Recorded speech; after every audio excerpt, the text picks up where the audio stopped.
This piece of paper is smaller than a business card. The writing on it is so tiny you'd need a magnifying glass to read it. And it's written in code that only a handful of people in the world can decipher, but this tiny. Note will result in a murder.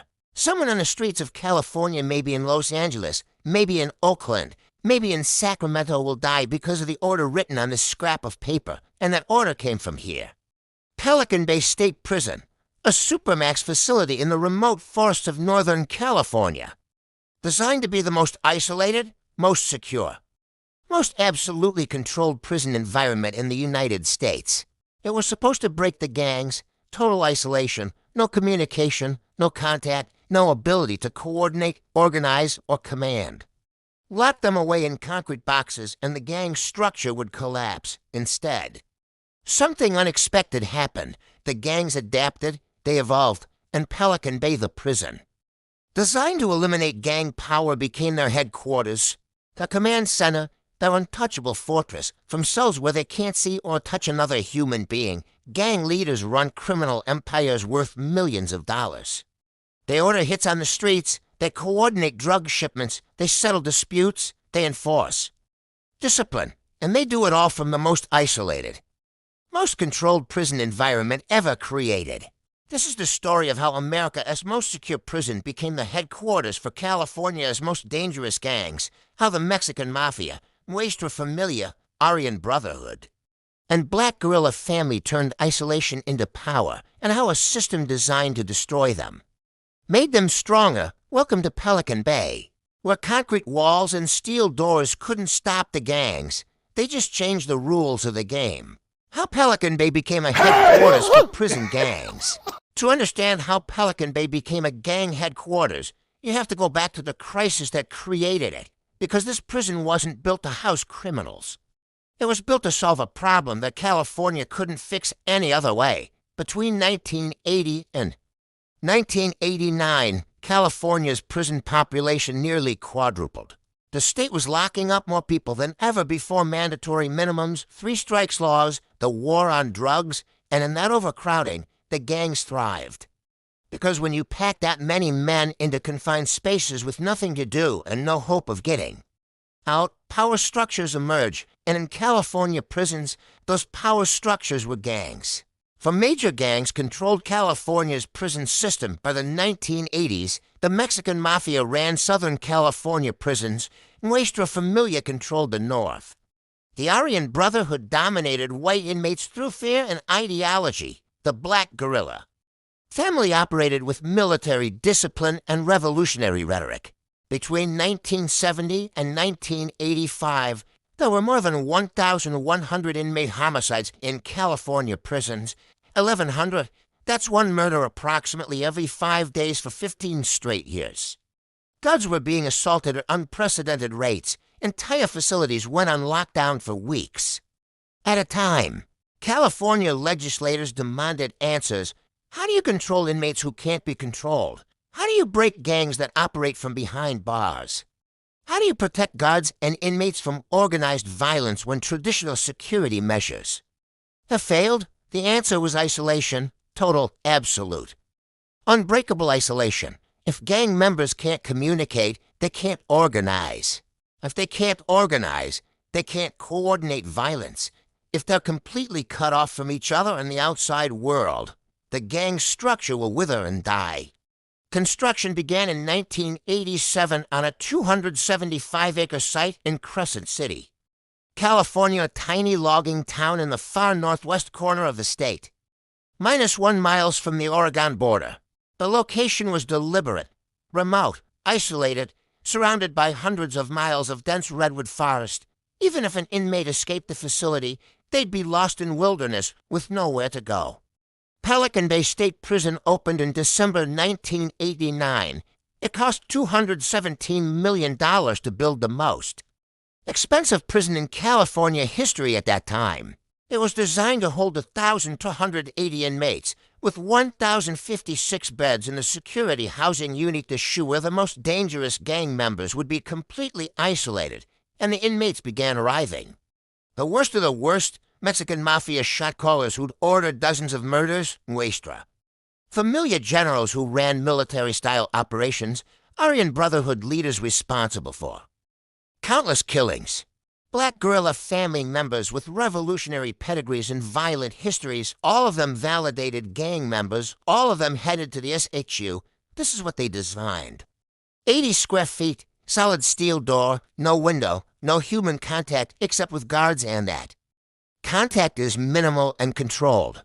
1 hour per day of individual recreation in a concrete yard with mesh covering overhead, no programs, no jobs, no privileges, just isolation forever. California corrections officials were confident they'd built an escape-proof, communication-proof, gang-proof environment. The gangs, they believed, were finished. They were wrong, catastrophically wrong, because the gangs didn't break. They evolved, and Pelican Bay became their headquarters. Within months of Pelican Bay opening, correctional officers made a discovery that shattered the entire premise of the facility. They found a kind of tiny folded note being passed between shoe cells. Supposedly impossible, but there it was. How were they communicating? The methods were ingenious. One technique involved the plumbing system. Inmates would disassemble their toilets, a process that took hours using makeshift tools. They'd deplace a tiny waterproof wrap kite in the plumbing trap and flush it through to the next cell. The receiving inmate would retrieve it. Then both would reassemble their toilets before guards noticed. Another method involved fishing. Lines made from torn bedsheets. During the brief moments when cell doors opened for escort to recreation, inmates would slide weighted lines under their doors to cells across the corridor. Messages would be attached, retrieved, and responded to in under a minute. Events provided another route. Inmates would slowly loosen ventilation grates over weeks or months, creating access to duct systems that connected multiple cells. Kites could be pushed through these ducts, traveling from cell to cell completely hidden from view. The library book program meant to give isolated inmates something to read became a communication sign. Kites were hidden in book spines, between pages, even written in margins using coded language that looked like innocent annotations. Books traveled from cell to cell, carrying messages the entire time. But the most effective method was also the simplest. Corrupt staff, for the right price, sometimes $1,000, sometimes $5,000. Sometimes more correctional officers would carry kites in and out of the SHU. They'd deliver messages between gang members. They'd bring in contraband. They'd pass information about security. Procedures. And the gangs had plenty of money to pay them. In 2015, 8 Pelican Bay correctional officers were arrested for accepting bribes from inmates. The investigation revealed they'd been smuggling contraband and gang communications for years, making tens of thousands of dollars on top of their salaries, and those 8 were just the ones who got caught. But the game changer was cell phones.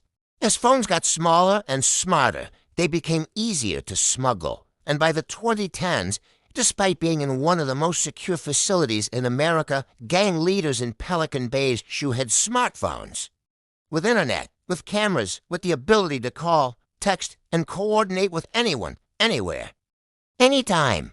Phones were smuggled in body cavities during intake, hidden in food deliveries, brought in by corrupt guards, dropped by drones over fences.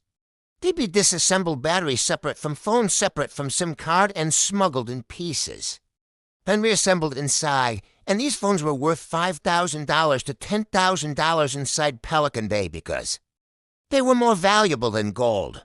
Correctional officials conducted regular shakedown surprise searches where they'd tear SHU cells apart looking for contraband. They'd find phones, lots of phones, but for every phone confiscated, 3 more were already inside or on their way in. The supply was endless because the demand was infinite and the profit margins were enormous. And with those phones, gang leaders in total isolation could do everything they did before Pelican Bay and more. They could coordinate drug deals, order murders, intimidate witnesses, run businesses, and they could do it in real time, without the delays and risks of kites or corrupt guards. Take the Mexican Mafia. The highest leadership, La Mesa, the ruling council included multiple members at Pelican Bay SHU, men who'd been in isolation for years, even decades. But they were still in charge, still making decisions, still ordering hits. In 2019, A massive federal investigation called Operation Quiet Riot resulted in dozens of arrests and the seizure of over $2 million in cash, 200 pounds of methamphetamine, and 10 kilograms of heroin. The entire operation was controlled by Mexican Mafia members at Pelican Bay men who'd been in the shoe for 15, 20, even 25 years. Phone calls intercepted by law enforcement showed Mexican Mafia leaders at Pelican Bay giving detailed orders about drug shipments, payment collections, and enforcement actions. They spoke in code. But investigators could decrypt it, and what they found was chilling. These isolated inmates were running the operation day to day, making decisions in real time. Nuestra Familia operated similarly. Their leadership in Pelican Bay's shoe issued orders through kites and contraband phones. They controlled drug trafficking in Northern California. They ordered murders of rivals and traitors. They collected taxes from street gangs under there. Umbrella. In 2013, a murder in Oakland was traced back to a Nuestra Familia leader who'd been in Pelican Bay SSHU for 18 years. He'd never met the victim, never been to Oakland while incarcerated. But through contraband communication, he identified the victim as a snitch, ordered his death, and the murder was carried out. The gang's reach extended from the shoe all the way to the streets. But if any gang perfected the use of Pelican Bay as a headquarters, it was the Aryan Brotherhood, the most violent prison gang in American history.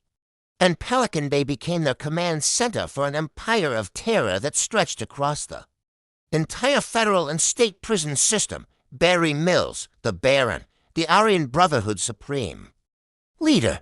He arrived at Pelican Bay in the early 1990s and spent nearly 3 decades in the shoe. 40 years of solitary confinement, total more time in isolation than almost any person in American history. And during that time, he ordered dozens of murders, ran up operations across the country, and built the gang into the most feared organization in American prisons. Mills ran the AB like a corporation mixed with a military unit. There was a commission, the top leadership, all in isolation at supermax prisons. Below them, senior members who'd proven themselves through violence, and below them, prospects trying to earn membership by committing murders. The code was simple: blood in, blood out. To join, you kill. To leave, you die. In 1997, Mills orchestrated a series of murders from his Pelican Bay shoe cell. The communications were so sophisticated that FBI investigators had to bring in experts on Norse mythology and classical literature to decode them. Mills would reference Odin, Valhalla, and Viking sagas, but these references were actually coded orders for who to kill and how to do it. The codes Mills developed were so complex that law enforcement needed months to crack them. He'd reference specific passages from Norse mythology that only educated AB members would recognize. Those references contained instructions about targets, methods, and timing. It was brilliant and terrifying. And the murders happened across California's prison system. Men were stabbed, strangled, beaten to death, all on Mills's orders from Pelican Bay. Some victims were rival gang members. Others were Aryan Brotherhood members suspected of informing. The gang's internal discipline was enforced through murder, and that discipline was ordered from the shoe. And here's where Pelican Bay's gang dynamics get complicated. Despite being a white supremacist organization, the Aryan Brotherhood formed an alliance with the Mexican Mafia. Why? Because they shared common enemies: Nuestra Familia and black prison gangs. The enemy of my enemy is my friend even in prison. Realpolitik trumps ideology. Communications intercepted at Pelican Bay showed Mills coordinating with Mexican Mafia leaders' men in the same shoe building but in different cells. They'd negotiate through kites, establishing agreements about territory targets and business operations. The AB would control white inmates and certain drug routes. The Mexican Mafia would control Latino inmates and other routes, and together they'd target their common enemies, and this alliance produced results. Coordinated attacks across California's prison system, joint drug trafficking operations shared, intelligence about law enforcement investigations. All of it planned and coordinated by leaders at Pelican Bay who couldn't even see each other but could still work together through their communication networks. In 2002, federal prosecutors brought RICO charges against Mills and dozens of other Aryan Brotherhood leaders, the trial lasted 5 months. The evidence was staggering. It was of intercepted communications from Pelican Bay showing how Mills ran a murder conspiracy from isolation. Witnesses testified about orders they'd received through kites. Victims' families testified about loved ones killed on Mills's command. The prosecution showed kite after kite written by Mills, each one a coded order for murder.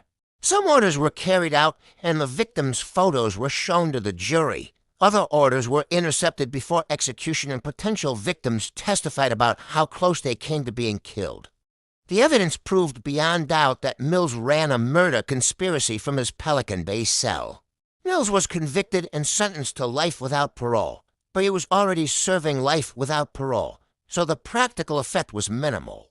He was transferred to ADX Florence, the federal supermax in Colorado, even more isolated than Pelican Bay, and from there, he continued to lead the Aryan Brotherhood until he died of natural causes in 2018 at age 70. He spent his final 26 years in isolation and never stopped being the Baron. But Mills wasn't the only leader using Pelican Bay as headquarters. Tyler Bingham, another commission member, spent over 30 years in the SHU coordinating gang operations when Mills died. Bingham became the senior leader still in isolation. Still in control, the system couldn't break these men. The isolation just gave them time to think, plan, and run their empire without the distractions of prison yard politics. The Black Guerrilla family has a different DNA than other prison gangs. It was founded in 1966 by George Jackson, a Black Panther and revolutionary intellectual serving time at San Quentin. Jackson envisioned BGF not as a criminal enterprise, but as a revolutionary vanguard of political organization that would fight systemic oppression both inside and outside prison walls. Jackson wrote revolutionary manifestos from his cell. His books became bestsellers. Radicals on the outside championed him as a political prisoner, but inside prison, he was building something more practical, a gang that combined revolutionary ideology with brutal violence and criminal enterprise. In 1971, George Jackson was killed at San Quentin during what officials called an escape attempt and what his supporters called an assassination, regardless of the truth.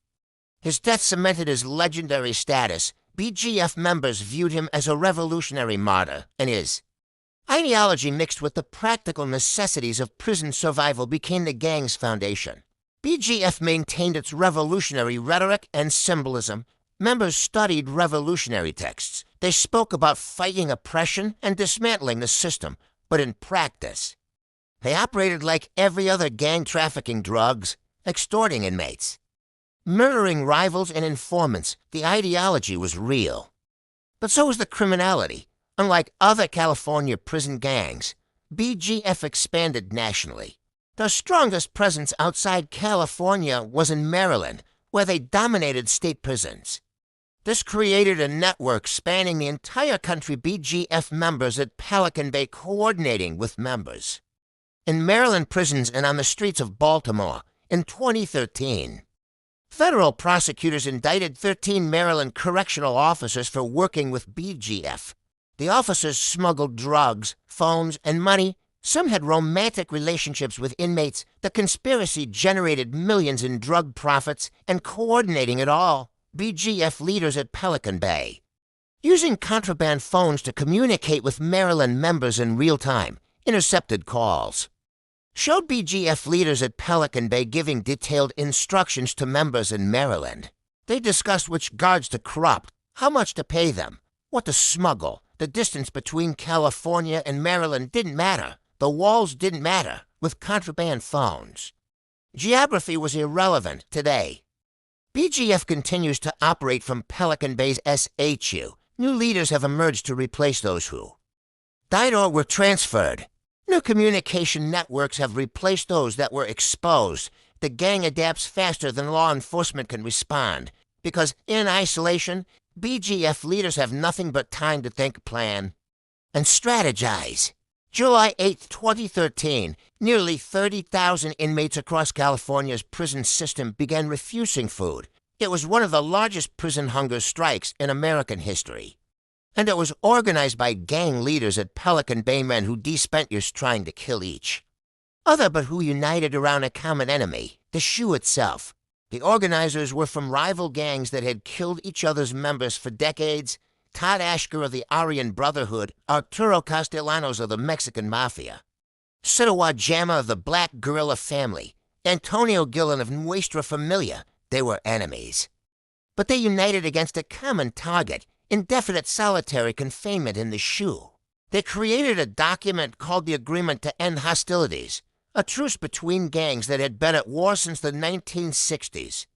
And they distributed it through kites across the entire California prison system within days. Inmates in 24 different prisons had received the message and joined the hunger strike. The communication network that corrections officials insisted didn't exist had just coordinated 30,000 people across the state. The hunger strikers issued 5 core demands. Not demands for freedom, not demands for special treatment, demands for basic human rights. The most important, abolish the debriefing policy and end indefinite solitary confinement based solely on gang affiliation.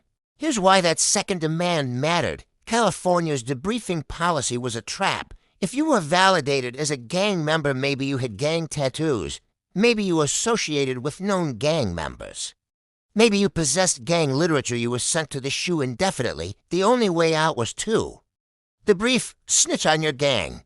But if you debriefed, you were marked for death and placed in protective custody, still isolated, just in a different section. So inmates faced permanent isolation with no way out except betrayal, which led to permanent isolation somewhere else. Inmates were validated as gang members for the flimsiest reasons. Having a tattoo from your youth decades ago, receiving mail from a family member who happened to be gang-affiliated, possessing books about gang history, even academic texts, once validated. You went to the shoe and once in the SHU. You stayed there forever. The strike lasted 60 days. Inmates refused all food.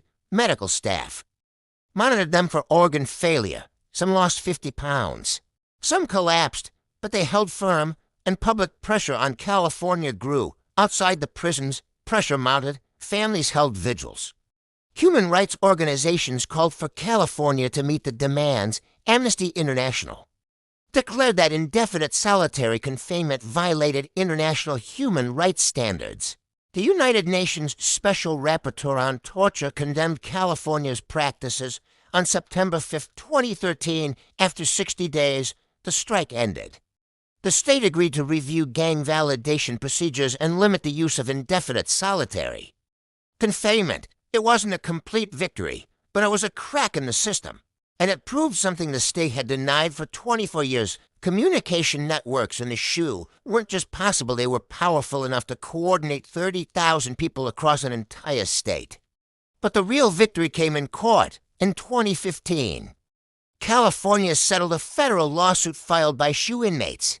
The settlement was historic. California could no longer hold people in the shoe indefinitely based solely on gang affiliation. Inmates who'd been in isolation for 10 years or more would be reviewed. Those who hadn't committed recent violent acts would be released to general population or step-down programs. Between late 2015 and early 2016, hundreds of long-term shoe inmates were released to general population, men who'd been in isolation for 25. Even 30 years walked out of their cells. Todd Ashker, after 28 years in the shoe, was moved to general population. Some inmates adapted. Others couldn't. They'd been isolated so long they couldn't function around other people. Corrections officials predicted violence would explode. Gang leaders back in general population. Surely there would be massacres, but it didn't happen. Violence rates actually decreased after the settlement. Many long-term shoe inmates just wanted to be left alone. They were old, broken by isolation, and had no interest in resuming gang warfare. But for gang operations, something interesting happened. Now some gang leaders were in general population where they could meet face-to-face, coordinate in person instead of through kites and contraband phones. The settlement reduced human suffering, absolutely, but it also made gang coordination easier in some ways. Today, Pelican Bay shoe population has dropped from over 1,400 at its peak to around 400. The settlement reduced indefinite isolation, but hundreds of gang members remain in the shoe. And they're still running operations. Current intelligence reports show all for major gangs. Still have leadership at Pelican Bay. They've adapted to the new reality, some leaders in the SHU, some in general population, all coordinating through communication networks that corrections officials still can't fully disrupt. And the technology keeps getting better. Smartphones seized at Pelican Bay in 2024 had encrypted messaging apps that law enforcement can't intercept, cryptocurrency wallets for untraceable money transfers, video chat capabilities allowing gang leaders to attend meetings in real time from their cells. In 2023, the agents dismantled a meth trafficking network generating over $500,000 per month. The operation was controlled by a Nuestra Familia member at Pelican Bay who'd been in the SHU for 22 years. 22 years in isolation, and he was still running a $500,000 a month criminal enterprise. And then there's social media. Gang members at Pelican Bay run Instagram accounts, post on Facebook, even make TikTok videos, all using contraband phones. They post in code a picture that looks innocent to you might be a hit order to gang members who know how to read it. Law enforcement tries to monitor these accounts, but the gangs are always one step ahead. The economics are staggering. California prison gangs generate an estimated $1 billion per year in drug trafficking, extortion, and other criminal enterprises. Much of that money flows through command structures headquartered at Pelican Bay. Gang leaders in isolation are millionaires on paper. They just can't access the money themselves, but they control who gets it and how it's spent. In 2022, federal agents arrested a Mexican Mafia member at Pelican Bay for running a money laundering operation through legitimate businesses across 3 states. He'd been in the SHU for 19 years, never met his business partners face to face, never saw the businesses, but he controlled $12 million in assets from his cell. So here's the question we need to answer. How did Pelican Bay design to destroy gang power become their headquarters? Why did isolation make them stronger instead of weaker? Here's the first reason: protection in general population. Gang leaders are vulnerable. Rivals can kill them. Their own members might challenge them. They face constant threats, but in the SHU, they're untouchable. Protected by concrete and steel. No one can assassinate them. No one can challenge them face to face. The isolation that was supposed to be punishment became protection. Second reason: mystique. When you can't see someone, they become legendary. Gang leaders in the SHU became mythological figures. Stories about them grew. Their reputations inflated beyond reality. Young gang members on the streets idolized men they'd never met, men who'd been locked in boxes for decades. The isolation didn't diminish their status, it enhanced it. Former gang member interview: I joined when I was 16. The shot callers were all in Pelican Bay. I'd never met them. Never even seen them except in old photos. But they had this aura, you know? They were legends. They'd survived decades in the SHU and were still running shit. That made them gods to us. If they could survive that and still have power, they were invincible. Looking back, the isolation made them more powerful because we couldn't see how old and broken they really were. We only saw the legend. Third reason: time. In general population, gang leaders spend their days navigating prison politics, avoiding conflict, managing relationships. It's exhausting and distracting, but in the SHU, 23 hours a day with nothing to do but think, plan, strategize. They have unlimited time to develop sophisticated communication codes, plan operations, think 10 steps ahead. It's like giving a CEO unlimited quiet time to develop business strategy. That's a competitive advantage. Fourth reason: organizational hierarchy. By isolating top leadership, Pelican Bay accidentally created a corporate-style management structure, strategic leadership at the top in the SHU, insulated from daily operations. Middle management and general population coordinating tactics. Street-level soldiers executing orders. This separation of strategy and execution is exactly how successful organizations operate. The SHU professionalized gang management. Fifth reason: nothing to lose if you're all ready. Serving life without parole in the SHU. What can the system take from you? If you are a murderer from your cell and get caught, what's the punishment? Another life sentence on top of the one you're already serving? Transfer to another supermax? The men in Pelican Bay's shoe had already lost everything the system could take, so they had no reason not to continue gang activity, and finally, technology made isolation obsolete. A gang leader in the shoe today with a contraband smartphone has better communication capabilities than a gang leader in general population had in 1989. He can make encrypted calls, send untraceable messages, video chat, access the internet, transfer money via cryptocurrency. The physical isolation is real, but the communication isolation is an illusion. Technology defeated the SHU's fundamental purpose. So Pelican Bay became a headquarters not despite the isolation, but because of it. Protection from assassination, enhanced mystique and legend, time to think strategically, professional organizational structure, nothing to lose, and technology that made walls irrelevant. Every factor that was supposed to break gang power actually concentrated and protected it. California corrections officials aren't naive. They know Pelican Bay functions as a gang headquarters they've known for decades, but stopping it is nearly impossible as of 2025. All four major gangs maintain leadership at Pelican Bay: the Mexican Mafia, Nuestra, Familia, Aryan, Brotherhood, Black Guerrilla, Family. They're all still there, still coordinating, still running operations, and law enforcement is still trying to stop them. California has tried technology solutions. Cell phone jammers, but they interfere with staff communications. Body scanners, but phones are smuggled in pieces or brought by corrupt guards. Enhanced searches, but inmates hide contraband in ways searchers can't find. Every solution gets defeated. Prosecution hasn't worked either. Hundreds of gang members have been convicted of crimes committed while in the shoe. Some got additional life sentences. Some were executed. But the gangs persist. New leaders replace old ones. The structure survives individuals, the 2015 settlement reducing. SHU population was a humanitarian victory. Hundreds of men released from decades of isolation. But did it weaken the gangs? Maybe, maybe not. Some leaders now coordinate more easily from general population than they could from isolation. And here's the conversation that corrections officials have privately but won't say publicly. Maybe the shoe was a mistake. Maybe isolation made gang coordination easier, not harder. Maybe we should have never built Pelican Bay at all. Drive, Karamet writer interview. The shoe was based on a fundamental misunderstanding of how prison gangs operate.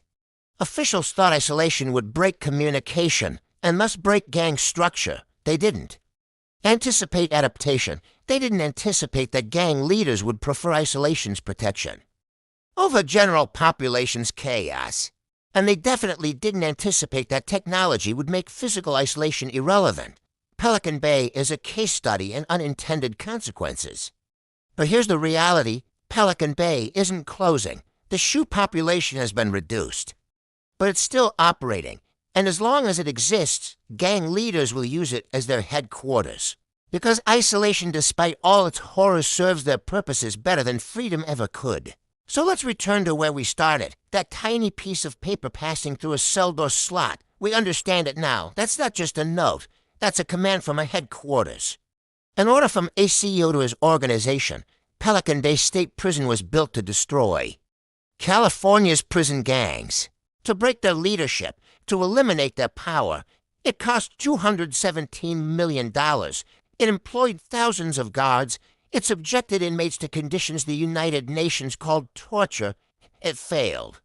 The cost of that failure isn't just measured in tax dollars or continued gang violence. It's measured in human beings, men who've spent decades in concrete boxes, men driven insane by isolation, men who'll never recover from the psychological damage. Some were violent criminals who orchestrated murders, but the punishment became torture. And torture didn't stop them, it just changed where and how they operated. And Pelican Bay's model spread. Supermax prisons across America adopted the shoe concept. And in many of those facilities, the same thing happened. Gang leaders used isolation as protection and headquarters. The failure at Pelican Bay was replicated nationwide. So here's the question. Can prison gangs ever be defeated through incarceration? And the honest answer is probably not, as long as we have mass incarceration. We'll have prison gangs, As long as we have prison gangs, the leaders will find ways to coordinate. Isolation didn't work, prosecution didn't work, technology didn't work. And nothing on the horizon suggests a solution is coming, today, right now. Gang leaders at Pelican Bay are coordinating operations. A kite is being passed, a contraband. Phone is being used, an order is being issued. And somewhere in California or Maryland or Arizona or Mexico, that order will be carried out, because Pelican Bay isn't just a prison, it's a headquarters, and it's still in business. This is Pelican Bay State Prison, where America tried to destroy its most dangerous gangs and accidentally gave them the perfect headquarters. Pelican Bay's security housing unit remains operational.